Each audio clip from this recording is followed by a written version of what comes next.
Okay, let's go.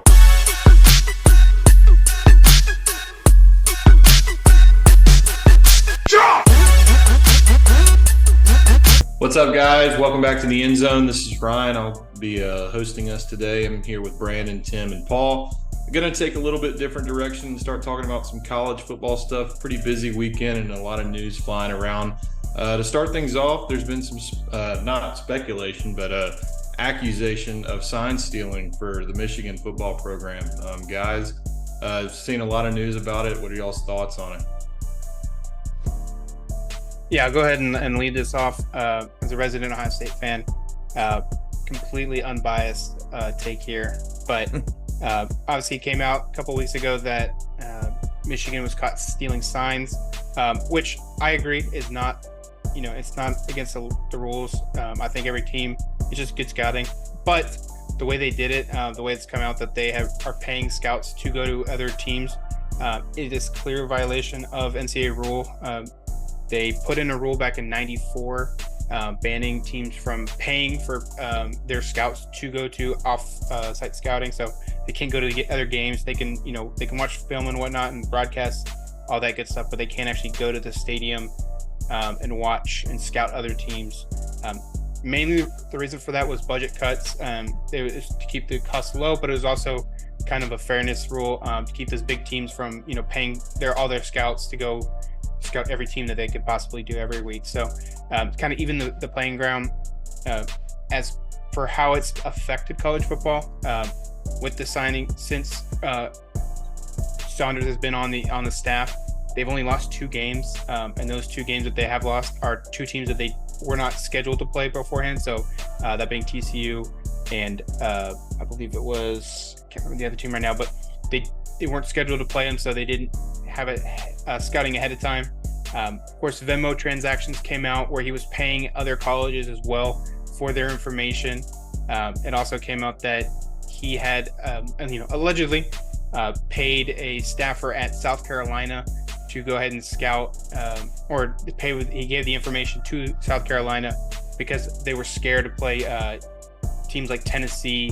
And there was one other team, I forgot who it is at the moment, but they were scared to play them in the playoffs. So they paid him, gave him the information.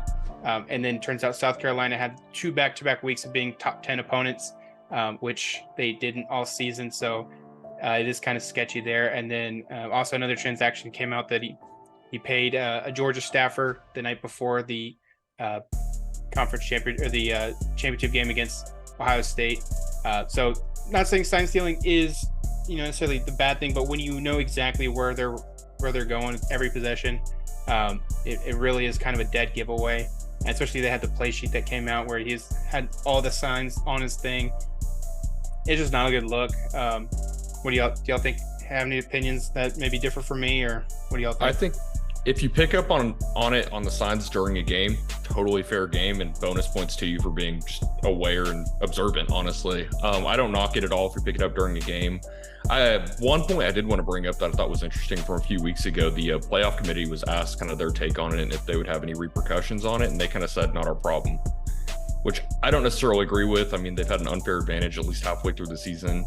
I think they should maybe get a mark against them whenever the vote does come up, but yeah, that's kind of where I'm at on it.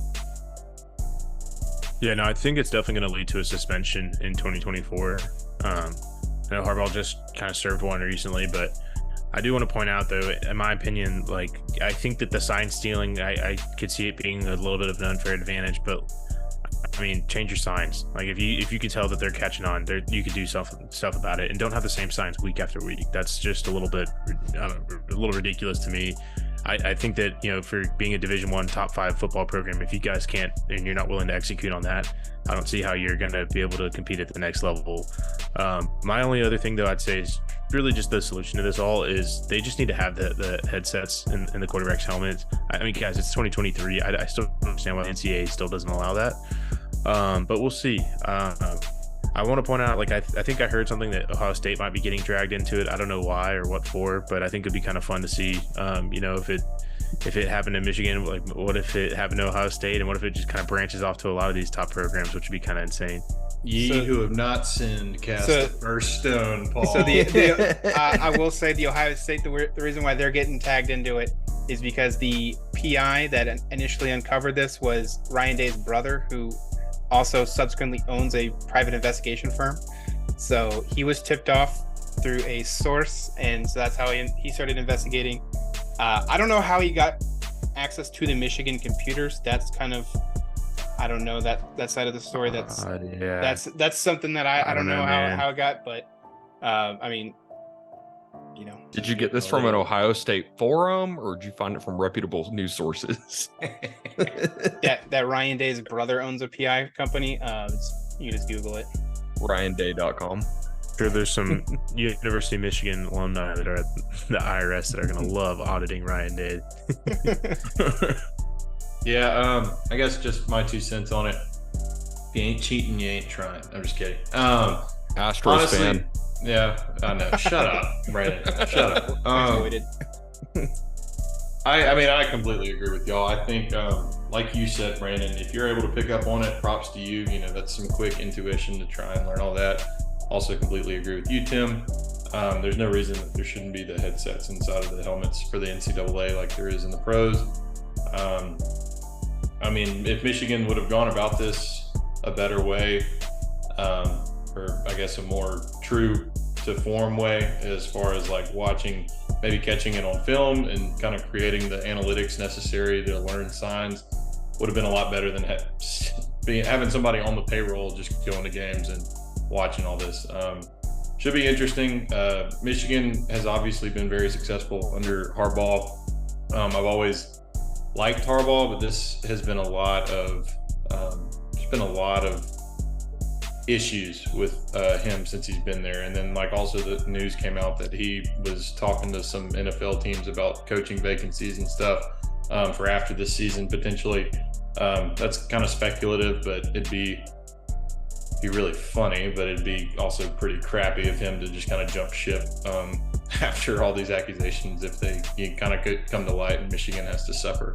Well, it's not really jumping ship. He actually is in a contract year, and the university has actually backed away from their extension talks as of this controversy. So Harbaugh may already be out. So picking up where we left off, Tim kind of brought up or changing plays mid-game and whatnot. Like I remember in high school we had wristbands, right, that would just tell us the exact play. They'd give us a number, sign, whatever, and that'd be a real easy solution, I think, to counter the sign stealing and all that. You can switch out the card in your forearm thing.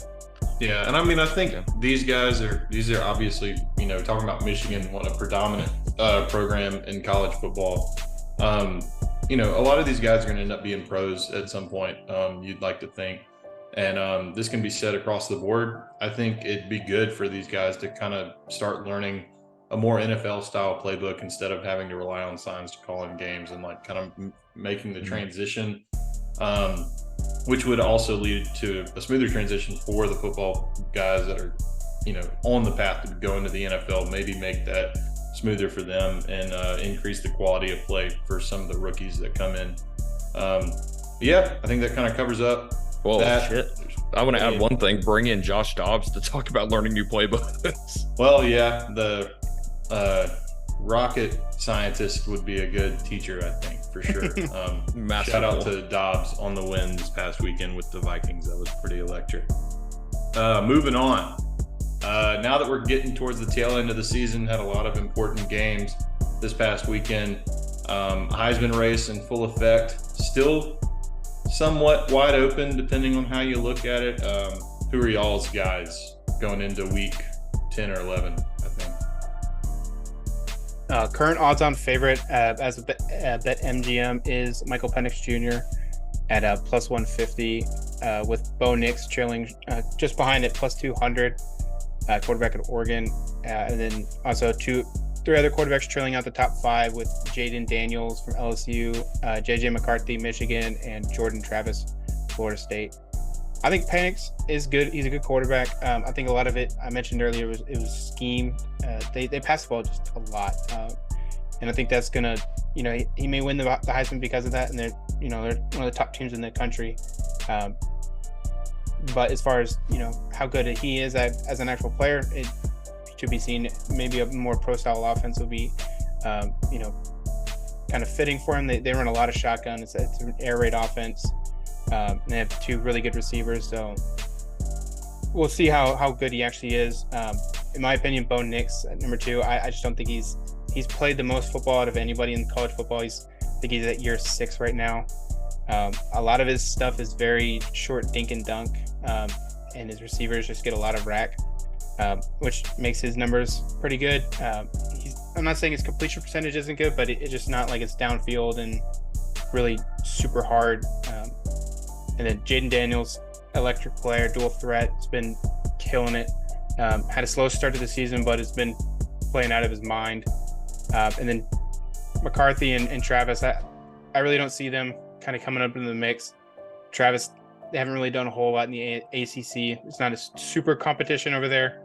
And then JJ McCarthy kind of will be seen. There's some other quarterbacks that are, the other 3 that I mentioned that are probably going to beat him out. Yeah, no, I agree with you, man. I think McCarthy's a little bit of a long shot. Daniels, I liked a lot, man. It's a tough loss against Bama, dude. I think that kind of knocks him a little bit. But I hate to say it. I think it's going to be like Penix Jr.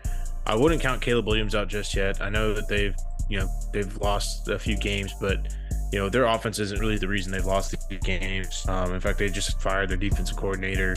He's had a pretty incredible year, whether you like it or not, man. The guy's, he's made some big plays. But Bo Nix, like I think that he's probably going to end up being that second in line. And like you said, Paul, kind of hate to see it. I mean, the guy's been in college football for about 6 years now. Penix Jr., though, he's been around for a while too, just dealt with a lot of injuries. I really want to see Penix Jr. win it, though, because I think he has a really great story. If I'm not mistaken, he's hurt his ACL. I think he tore it twice. So to see someone come back from that, not only once, but 2 times, and then go out to win the Heisman is pretty incredible. So I hope that actually happens. Yeah, I'm not going to say anything too crazy here. I'm going to take Penix as my personal favorite. He's got 2 good games coming up. Number 13, Utah, number 12, Oregon State, with Washington State to end the year. He's got a chance to solidify it. I think he wins out. It's a cakewalk for him. Yeah, as the resident LSU fan of the group, I really hate that LSU lost that game against Bama this past week, because I got the same can be said for the other 2 games that LSU has lost this year. It's not Jaden's fault. It's the defense's fault. And I still think he's, in my opinion, still having the best season out of all the quarterbacks that we mentioned. But I think the losses are going to hurt him, even though they really shouldn't. But, I'm not on the committee. So I'd probably, barring any major catastrophes, I think Penix should be the guy to win it. He's put Washington in a really good position to be in the playoff, make it for the first time since the first playoff, because they were in the very first one in 2014. That was a deep cut. Had to remember that one. But I'd probably put him first, kind of bolstering off of his team's success. Jaden's at number 2 just because of the statistics and the way he's played this season, even with a terrible defense. And then after that, I think it's those 2 guys. And then they'll have a couple more there to make it look like it was a more fuller competition when they get to New York.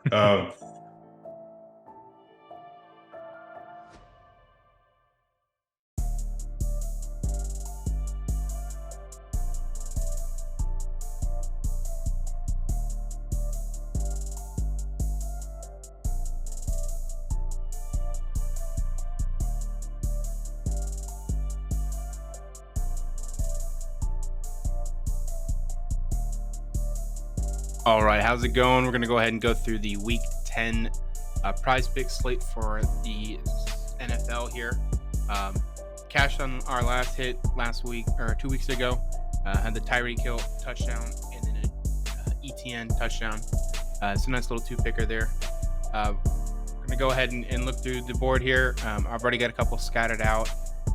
First one I'm going to go ahead and go with is Taysom Hill and Chris Olave to have one either rushing or receiving touchdown. Taysom Hill has 6 touchdowns in the past 3 games. They use him a lot in the red zone as well as being a quarterback, taking the designed runs. So he's getting a lot of that red zone work. He even caught a touchdown as well last week and threw one. So Taysom Hill has just been the whole red zone offense for the Saints right now. As well as Chris Olave. He only has 2 touchdowns on the season, but he is leading the team in targets, so it's not a bad one to take, especially if we're already taking the over. If we're doing under on him, I probably wouldn't, just because, again, he does demand so many targets that he's kind of bound to get one here and there. One that I don't really love, but I think it could hit this week, is Bijan Robinson or Kyle Pitts under. You just never know with Arthur Smith and how he's going to run their offense, so I don't want to touch this with a 10-foot pole, but if you want to add this one under, I'm pretty sure that'd be a safe bet there. But another one here, let's take a look. This one's a solid under. Deontay Johnson just had his first touchdown and over 100 targets last week. And then Christian Watkins has been dealing with a little bit of an injury, so who knows if he's going to be a full participant in this week's game.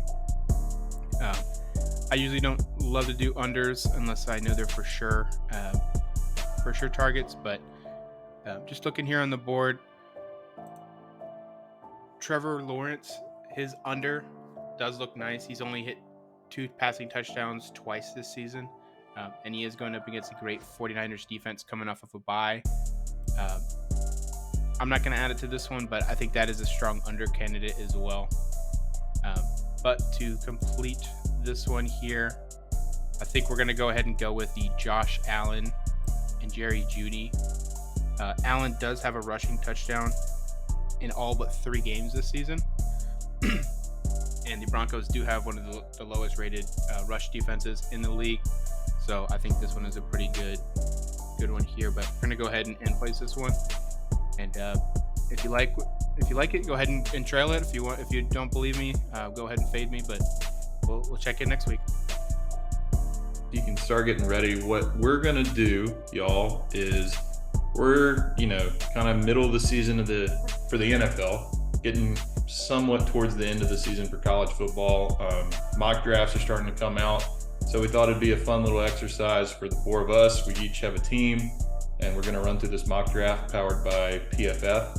And we're going to make our picks for the teams that we were given. So just to give you all some information, me and Tim are both Cowboys fans. So I was nice, and I'm going to let Tim draft for the Cowboys. Brandon is our Cardinals fan, who are currently prospected to be the first overall pick.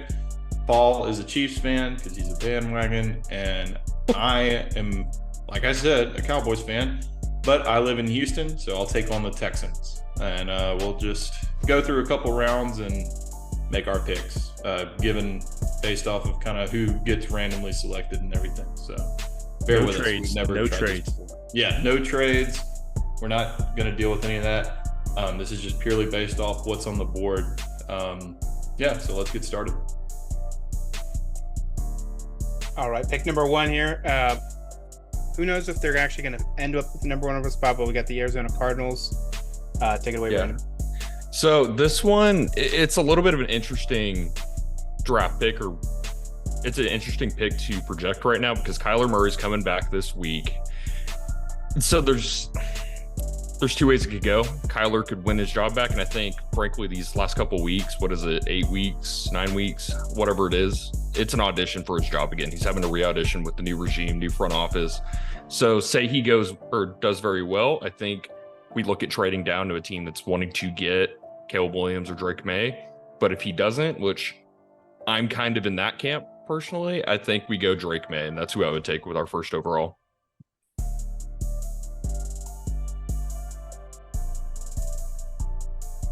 Click start draft. All right, so we got Drake May at number 1. The auto draft takes Caleb Wilson and Marvin Harrison for the Bears. It's going too quick for me to read everything. Again. Can you put the big board up? It will in just a sec. Yeah. All right, so picking here number 16 again. We have the Cardinals So next Cardinals we need O-line, D-line, cornerback, and right now it's looking like, because our edges are really pretty good. I would say interior D-line is mainly our defensive line need, but I would take Kool-Aid McKinstry here. I think that would be a great pickup for the Cardinals because our cornerbacks have been pretty stretched very thin this season. Best name in football. Good pickup. Good job. Kool-Aid the dog. All right, next up at 21, we got the Dallas Cowboys. All right, so this one's a tough pick. I think there's a plethora of different ways we could go. I mean, the only position that would suck is that we're pretty set at edge, and so I think that the thing we got to do is go back to the early 2010s Cowboys and bolster up that offensive line. Instead of Graham Barton, I'm going to go with Amarius Mims there from Georgia. I think that he's got a lot of tools. He's got great size to him, and I think he's someone that could potentially play left tackle in replacement of Tyron Smith, who's on his contract year. Like that pick. Oh, me. Sorry. Texans been pretty fun to watch this year. For me, even though the Texans receivers have been doing pretty well, I think they kind of need a bona fide number one. So I'm going to rock with Emeka Egbuka. Paul, you'll be happy with that one. Reconnect him with CJ Stroud. I think that could be a really good setup, kind of keep the offense electric. And we'll go with that guy. He's been done really well this year in the shadow of Marvin Harrison. Yeah, he's a pretty good number 2 receiver. All right, coming at 31, we have the Chiefs. It was projected to lose to the Eagles. I don't know about it. Anyway, kind of have a couple different needs. Obviously, the big glaring one is wide receiver right now. Looks like most of the really good wide receivers have been taken already. Hey, you got big dog. Leggett and Johnny Wilson, man. Yeah, I mean, I do like Johnny Wilson. It's that, or he's big, but he's not like super fast. I mean, he can be a big middle of the field threat. So look, I'm gonna throw something out there too. Chris Jones is probably gone. I know Chris Jenkins. I'm not saying he's going to be a shoe-in replacement, but that guy was a freak. So that's just another name to throw out there. And then cornerback, man, like you're probably gonna have to move on from Snead, so that might be another one to take a look at. I think we still have him for another year, so we'll be fine for immediate needs. I'd say our biggest need right now is wide receiver. So I'm gonna go with Johnny Wilson. I think you like that guy, Paul. Hey man, he wins me money. So with the Cardinals' first, second round pick and third overall pick, I would think we'd start looking at offensive line, maybe interior defensive line, or maybe secondary best available. Admittedly, I'm not super familiar with the second round guys, so I'll kind of lean on y'all for who would be the best pick for that. Are you wanting to go O-line here, Brandon? I think they would go best available out of those kind of position groups. I think O-line is going to be stretched kind of thin by this. This isn't a super strong O-line class coming up. Mm-hmm. Which we do have the money in the offseason to sign somebody or a couple guys and fill those holes. But I guess I would go for best available and pick up another corner because that's been a pretty rough spot for us and do Cooper DeJean. It's a hell of a value pick at where y'all are at. So yeah, I'm not gonna bash that. And you corners are a valuable piece, especially with the passing offense that we see nowadays. So well, they're hard to come by. Yeah, just signing them. Yeah, and if you take 2 in the first 2 picks, one of them is bound to be a stud. All right, we're back. Probably going to go defense here. O-line's pretty solid for the Texans. So I know they started off the season kind of tough, but they've done really well, especially with Laramie back. Looking at what we got, always love an Alabama edge defender. Princely's a nice name, but I'm not going to draft him because I hate Florida. Mason Smith would be sexy on that. Yeah, but he's been hurt this season, and that makes me nervous. But given what I see on can you scroll down a little bit, Paul? A lot of running backs. Barrett Carter's still on the board, but that'd be kind of reaching. Mekhi Wingo. Ooh. I think he's honestly better than Mason. But that would be reaching for where I'm at. Screw it. I'll get Mason Smith. I think that'd be fun to see, man. Him and Will Anderson Jr. Yeah, that would be fun. I like it. I like it. All right, for the Cowboys here, again, a couple different areas we could go. It looks like we just shored up the offensive line, so that should be set for a couple years to come. Wide receiver is definitely a big need. I'd say running back as well. But another need that I think we have is going to be like corner and just our secondary. I really want to go Denzel Burke, man. But, I mean, dude, just looking at this, I really see that, Antoine Wells and Lad McConkey, and part of me really wants to go receiver just to give Dak another weapon. I have a feeling that Michael Gallup's going to get cut. Let me go with Antoine Wells Jr. Ooh, what, you don't want to go for a running back, Tim? I mean, I do, but looks like these guys are falling, man. Brooks is a really good one. Edwards and Corum is good. But can you switch over? Can you filter the running backs? Let me just see what they got, just for fun. I love Braylon Allen out of Wisconsin would be fun. I think that like Shipley from Clemson's also a good one. He might have already been taken, but Benson would be fun. Allen's down there far. No, Shipley's that's Shipley. Yeah, Shipley's. So I mean, dude, maybe we wait till the third round and try to get out Allen, because Allen would be a lot of fun to see in that. Actually, let's just take Allen, man, just for fun. Oof. Screw it. Get a Derrick Henry guy in there, man. That'd be fun to see. When Ewers goes to the 49ers. I could see it. Jonathan Brooks goes to the Lions because they need another. They need another running back. R.I.P. Dang it! Jameer Gibbs. Oh my God. Dan Campbell. Dan Campbell's gonna be the death of me, dude. That jackass. You're gonna be like Tim in his DMs. Ooh, the Ravens got Wingo. Jesus, that's terrifying. That'd be awful. Well, I mean, good for them, but. Well, I like the linebackers. Yeah, I was gonna say. Oh yeah. I don't love. Well, I will say could be a good spot to trade down because we really don't need linebackers. We got pretty good depth. We got pretty good depth as long as they stay healthy. You gotta sign these guys. I know we do, but that's the future problem. I do like Jermaine Trotter. I've seen him play a couple times, and this dude's an actual dog. And he has a NFL pedigree. Yeah. I'm gonna go ahead and go with Trotter. I like that, man. I think he's more of a safety kind of guy, or like a big nickel. Yeah, so this is a little 2-round mock. I feel like we could have gone maybe 3 and 4, but maybe next time, man. What we got all off season, baby. Let's since this is ran off of PFF's analytics, this could be a good look at what some teams end up with. Are there any picks on here outside of ours, obviously, that y'all like, dislike, stick out? I see Jared Verse in San Diego. That dude is a dog, so I like that. I see my boy Malik in Atlanta. I'm sure they wouldn't know how to use him, similar to Bijan and Pitts, but hopefully he would do well there. I just want to throw out a quick shocking pick, man. Michael Penix Jr. to the Vikings. That would be kind of scary. I mean, if you bring back Kirk Cousins for maybe 1 year and let him learn behind Kirk Cousins, dude, because they kind of play somewhat similar, in my opinion.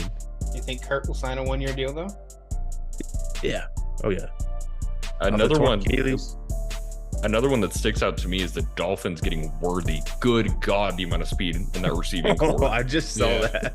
Like, good God. That is insane. Yeah, and then the Patriots picking up Bo Nix. Do you see them moving on from Mac Jones?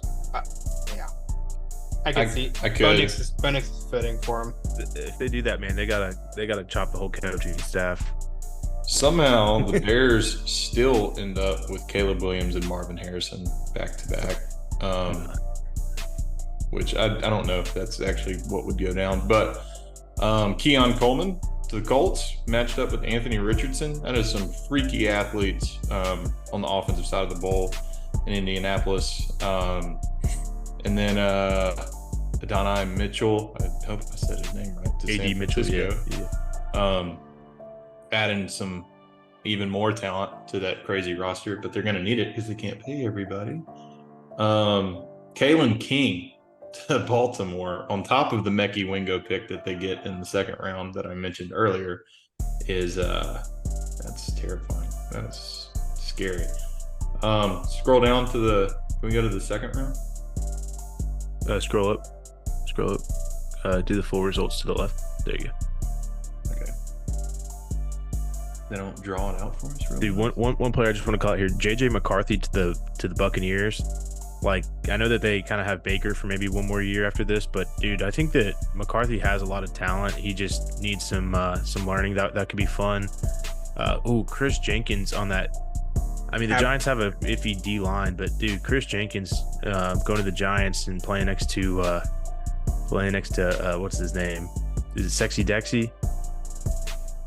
Yeah. Yeah, Dexter Lawrence. Yeah, that'd be fun to see. How about this one? Shadur Sanders to the Raiders. How about the 1-2 before that? Jaden Daniels to the Falcons to pair up with Malik Neighbors. Finally.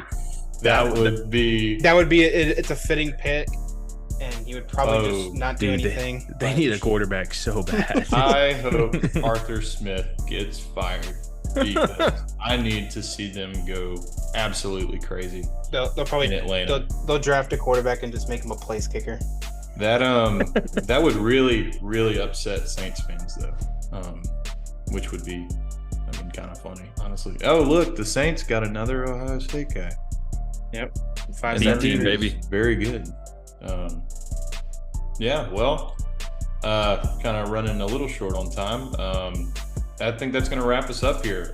We took a little bit different direction, covered some college football after a big weekend. Let us know how you think we did. If you have some questions, comments, or concerns, feel free to leave them in the comments below. Remember to like and subscribe. This has been the End Zone, and we're going to sign off. Thank you all for watching. See y'all.